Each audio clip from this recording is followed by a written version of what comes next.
So a while back, a long time ago, when I was like in grade 11 or 12, I went to a sample ethics class in a college, and I was blown away by this scenario that the teacher or professor gave.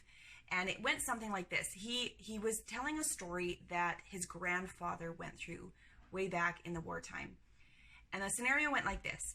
If you were a family in Nazi Germany at the time of the Holocaust, and there were Jewish people hiding in your home, and pretend, or let's say that the Nazis were coming and you sent your Jewish people you were harboring out the back door, and they were running down the trail, and the Nazis came to your door and said, like, bang, bang, bang, you're harboring Jews, where are they?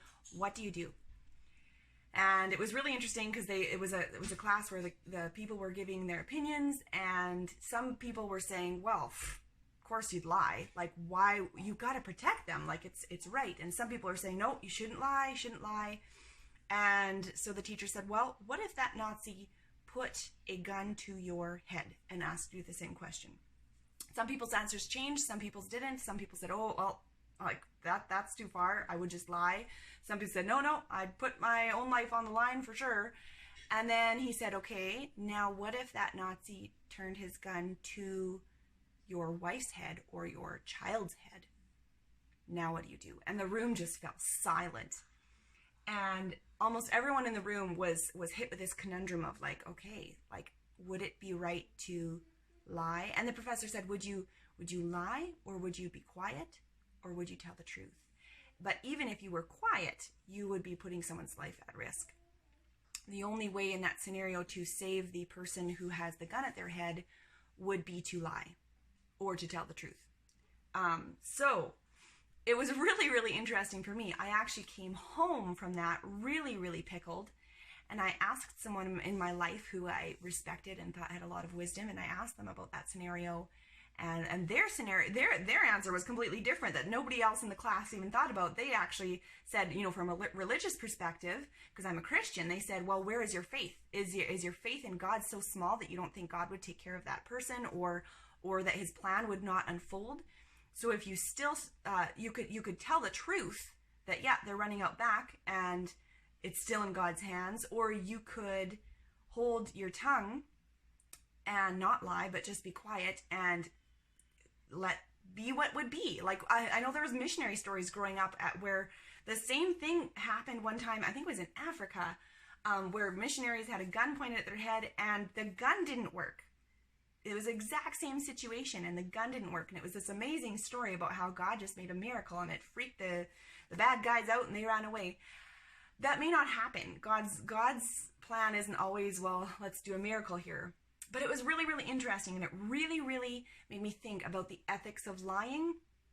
I'm not here to say a right or wrong scenario of what's good or bad. I think there's going to be a million opinions on this scenario.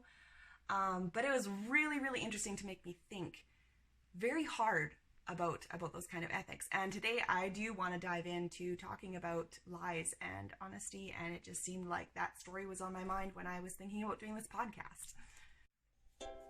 Welcome to another Dwelling Logs podcast. I am Bonnie. I am a Jesus lover, farmer's wife, and second generation homeschooling mom. I was homeschooled from K to 12. I have 3 kiddos, and I started Dwelling Logs to share things from my life and my heart that will encourage and help other moms and facilitate the foundational building blocks for our homes, our kids, our parenting. And I usually emphasize homeschooling quite a bit because I homeschool, but this episode is actually going to be just a plain old parenting episode. So if you're not a homeschooler, this episode is still applicable to you. So basically, today I want to talk about honesty, teaching honesty to our kids. I want to talk about addressing lying. And I'm going to just kind of share a little bit from personal experience. So basically, recently, actually just very recently, my grade 1, my oldest boy, he's 6.5, he recently came to me with a truth that got him in trouble and could have gotten him in huge trouble. So I was like, you know what? I'm qualified to talk about lying and honesty and teaching honesty to your kids, because I was I'm not going to talk about the situation, but what happened was really not good, but he was honest about it, and it was like a total parent win in my mind. So recent events have given me a voice for talking about honesty and teaching our kids to tell the truth and to not keep secrets, etc. My middle child, my son, who is 4, he has coined the phrase truther.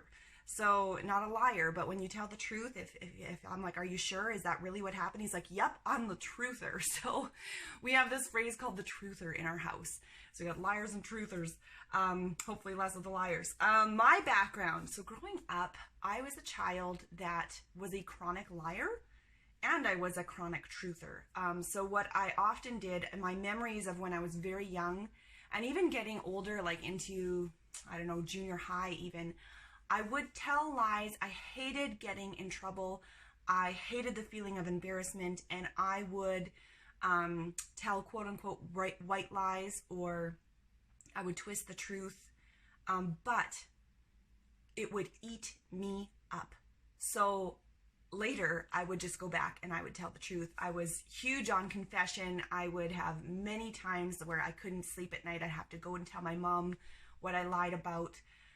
I had a situation when I was younger where I said something very, very mean and scary to a friend of mine, and his mom phoned my mom, who passed me the phone, and when I was accused, I lied and said, no, I didn't say that. And I was about 11 years old at the time, and when we moved from that town, I was 15, and it was eating me up. And I thought, if we move, I will never speak to this mother again who I lied to. And I actually phoned her when I was 15 years old, and I said, hello, do you remember 4 years ago, which she didn't, I said, you phoned me accusing me of saying something very mean to your son, and I lied to you, and I need to confess that right now.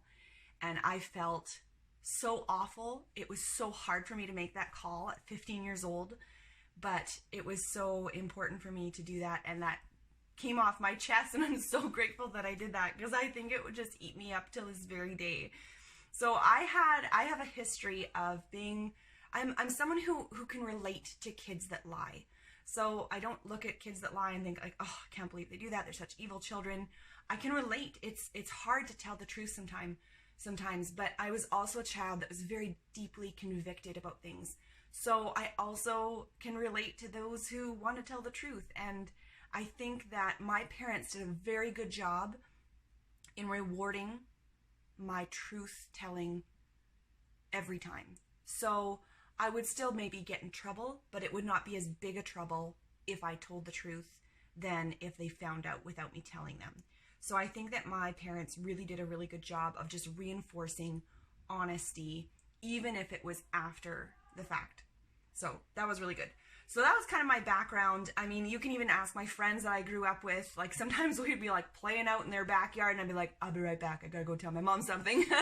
So like there was always like things like that. Anyway, that's kind of where I come from. As a parent myself, I'm trying to mimic some of what my parents gave me. So just really reinforcing honesty. I'll even speak to my children when there is a situation, or even when there's not a situation, or we're just sitting down on the couch and having good talk time or whatever.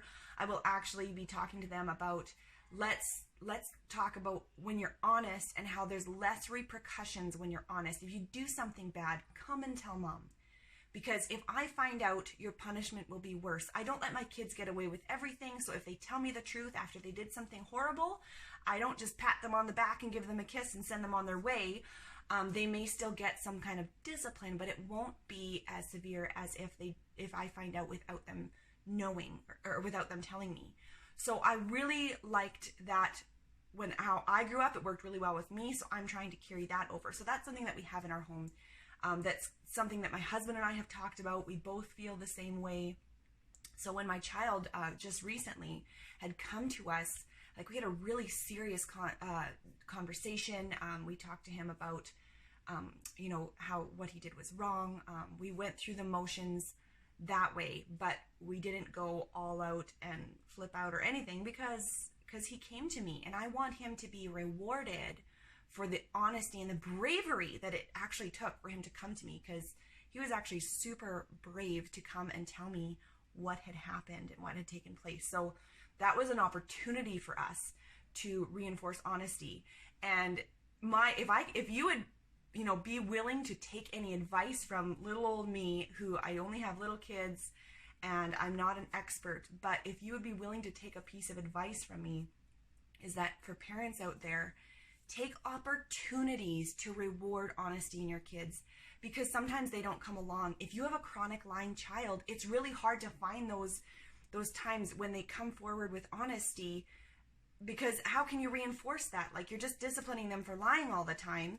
So if you ever have a circumstance where your child comes forward with honesty, grab that opportunity, take it as fast as you can, grab it and reward them or reinforce them for honesty. You might not be able to reward if it's something awful that they did and you do have to carry out some kind of discipline for it, fine, but reinforce their honesty.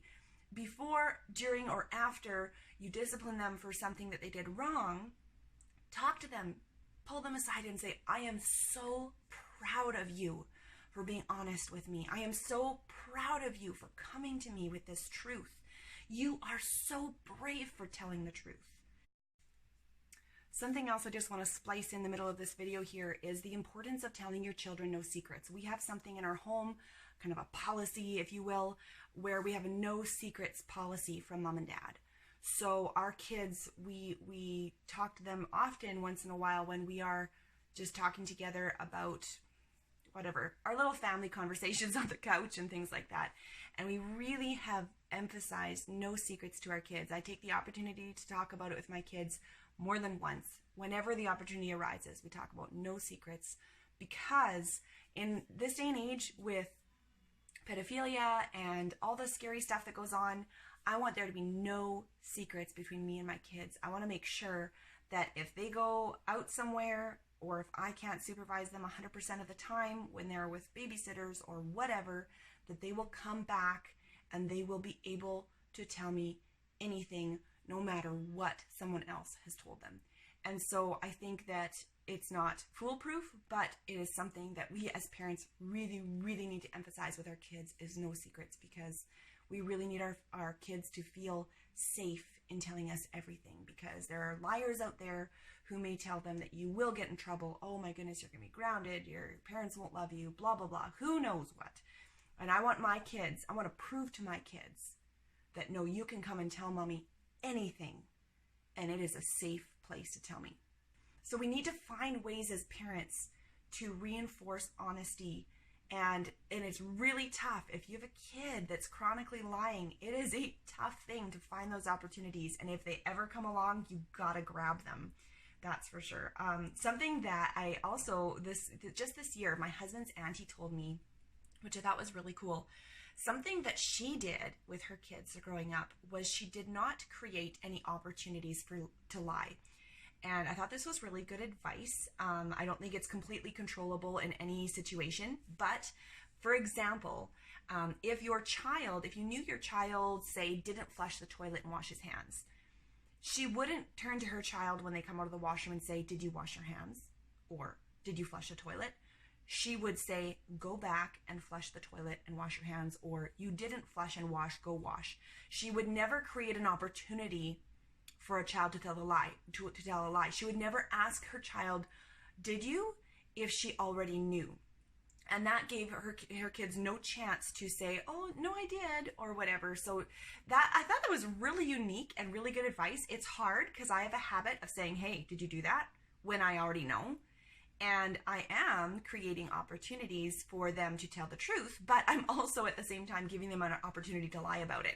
And even though I know and I'm going to catch them in the lie, they're practicing lying when I'm asking them a question and they're not telling the truth, even if they get disciplined for it. It's the practice of it. So I really liked her advice of trying to cut down on the questions, speak factually, speak truth, speak yourself truth to your children. Like when we say, hey, did you flush the toilet? But we know they didn't. Are we ourselves compromising our own truth a little bit? So anyway, I thought that was really, really good advice. So anyway, I just want to talk a little bit about honesty and lying with our kids, or our kids lying, and it's complicated. There's no perfect answers here. I think that it's really important that we just reinforce our honesty. It's really important that we show honesty with our kids.